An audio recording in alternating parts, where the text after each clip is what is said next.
Hello guys, very good evening সবাইকে। Welcome back to Backbench Bachelor. আশা করি সবাই ভালো আছো, সুস্থ আছো, মজায় আছো। এত রোদ বাইরে আর এত গরম, দিনের বেলা তো পাখির ঘর কি ছাদে তো আসাই যায় না। ওই জন্য এবার থেকে বিকালবেলা করে ভিডিও করবো আর বিকালবেলা করেই আপলোড করবো। তো ব্যাপারটা হচ্ছে এখন কলোনিতে কিছু গুড নিউজ আছে আর এর সাথে সাথে একটু দুঃখের খবরও আছে। তো অনেক কিছু আছে, তো দেখতে থাকো, জানতে থাকো আর ব্যাকবেঞ্চ ব্যাচেলারকে সাপোর্ট করো।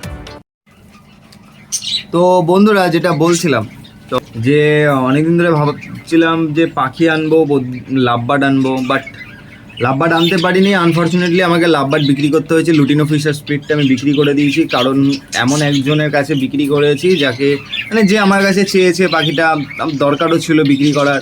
ঠিক আছে, কারণ ওই পাখিটার কাছ থেকে আমি যা চেয়েছিলাম, যেরকমভাবে চেয়েছিলাম পাইনি। আর তাছাড়া আমার লাভবার্ডের প্রতি এখন অত ইন্টারেস্টও আসছে না। তো এখন আপাতত এই লাভবার্ডগুলোই থাকবে। ঠিক আছে, অনলি অ্যালবিনো আর এর সাথে আমার নিচে যেগুলো ছিল ডাইলুট, ওগুলোই রেখে দেবো। ডাইলুট আর অ্যালবিনোই থাকবে। এই অ্যালবিনোর এখন বাচ্চা তোলার সিস্টেম করব। ঠিক আছে, আর এই যা গরম পড়েছে পাখিগুলো সব হাঁপাচ্ছে। এখন পাখিগুলোকে একটু জল স্প্রে করতে হবে, তো জল স্প্রে করব। ভিডিওর টপিকটা এটা না, ভিডিওর টপিকটা অন্য কিছু, তো সেটা দেখাতে চাই। ঠিক আছে, সেটা দেখাবো তোমাদেরকে ভিডিওর টপিকটা। তার আগে একটু কলোনির অবস্থাটা দেখিয়ে দিই। এইখানে সব পাখিগুলোর অবস্থা খারাপ গরমে, দেখেছো, ডানা ফানা নামিয়ে। এটা ইমিডিয়েট ঠান্ডা জলের স্প্রে করতে হবে এখন। ঠিক আছে, স্প্রে বোতল দিয়ে। তার আগে ভিডিওটা কমপ্লিট করব, তারপর স্প্রেটা করব। নতুন সদস্য ককাটেল পাখির একটা বাচ্চা হয়েছে। আমার ককাটেলের একটা বাচ্চা হয়েছে, কিন্তু আর বাকি যে ডিমগুলো ছিল সেগুলো ফাটিয়ে নষ্ট করে দিয়েছে। সব ডিম ফার্টাইল ছিল।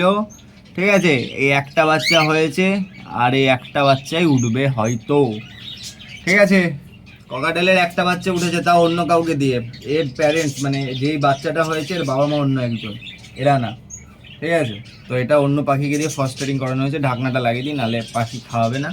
ঠিক আছে, একজোড়া ককাটেল আমি বিক্রি করে দিয়েছি।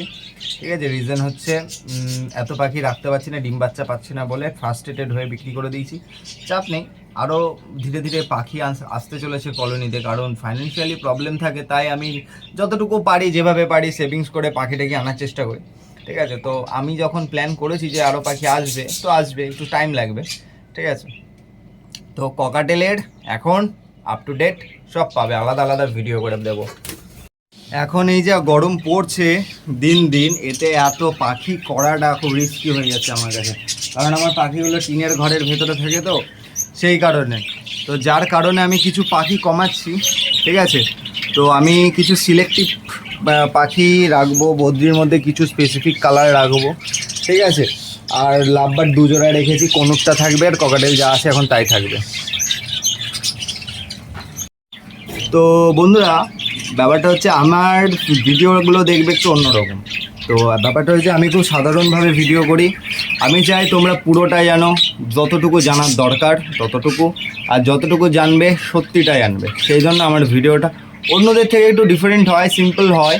ঠিক আছে, আর আমি চেষ্টা করি তোমাদেরকে আমার নিজের যা এক্সপিরিয়েন্স হয়েছে পাখি থেকে আর যা আমি প্রবলেম ফেস করেছি সব তোমাদেরকে বলি ভিডিওগুলোতে, একটাই কারণে, যাতে তোমরা সেই জিনিসগুলো ফেস না করো।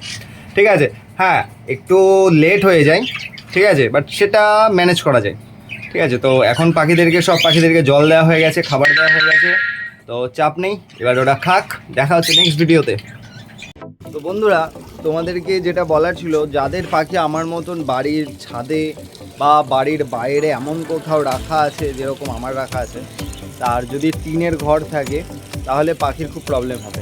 তোমরা একটা কাজ করো, টিনের ঘরের উপরে বস্তা পেতে দিও, বস্তা পেতে রোজ দুবার করে জল দিয়ে দিও টিনের উপরে, তাহলে বস্তাগুলো ভেজা থাকবে। বাট আমার যেহেতু বাড়িতে আমার কাছে অন্তত বস্তা নেই, ঠিক আছে, আমি এটা পারছি না, তাই কারণে আমি জলের স্প্রে করি। তো তোমরা চাইলে পাখিদেরকে জলের স্প্রে করতে পারো। সব পাখি তো নিজে নিজে স্নান করে না। তোমরা পাখিদেরকে গরমে বডি টেম্পারেচারটা কম রাখার জন্য, ভালো রাখার জন্য জল স্প্রে করতে পারো। তো জল স্প্রে করলে পাখি ভালো থাকে। তো এখন আমার কলোনিতে ককাটেলের ফার্স্ট ব্রিডিং সাকসেসফুলি হলো। 3টে বাচ্চা হতো, একটা ফুটে বাচ্চা বেরিয়ে মোটামুটি বেঁচে আছে, আর বাকিগুলো থেকে ডিম ফেটেছে, বাচ্চা বেরোতে পারে। এটা পাখির বাচ্চার ফল্ট না, এটা বাবা মার ফল্ট আমার যা মনে হয়। ঠিক আছে, কারণ এতগুলো ডিম সব ফার্টাইল হয়েছে, ডিম পেড়েছে, ডিম ফার্টাইল হয়েছে, বাচ্চা বেরোতে গিয়ে বেরোতে পারেনি। ঠিক আছে, আর আমি এর মধ্যে পকাটেলের বাক্সে এমনি হাত দেওয়া খুব ডিফিকাল্ট, তাও যা চেষ্টা করে একটা বাচ্চা বাঁচাতে পেরেছি। তো আজকের ভিডিও ছিল এই, নতুন একটা সদস্য এসছে। দেখা হচ্ছে নেক্সট ব্লগে। অতদিন ভালো থেকো, সুস্থ থেকো, মজা থাকো। আর হ্যাঁ, চ্যানেলটাকে সাবস্ক্রাইব করতে ভুলো না। তোমরা অনেকে আসছো, সাবস্ক্রাইব করছো, পরে আবার আনসাবস্ক্রাইব করে দিচ্ছ কেন ভাই? সাবস্ক্রাইব করো, সাবস্ক্রাইব না করলে কী করে হবে? তো সাপোর্ট করো ব্যাকবেঞ্চ ব্যাচেলারকে। দেখা হচ্ছে নেক্সট ব্লগে। ততদিন ভালো থেকো, সুস্থ থেকো, মজা থেকো।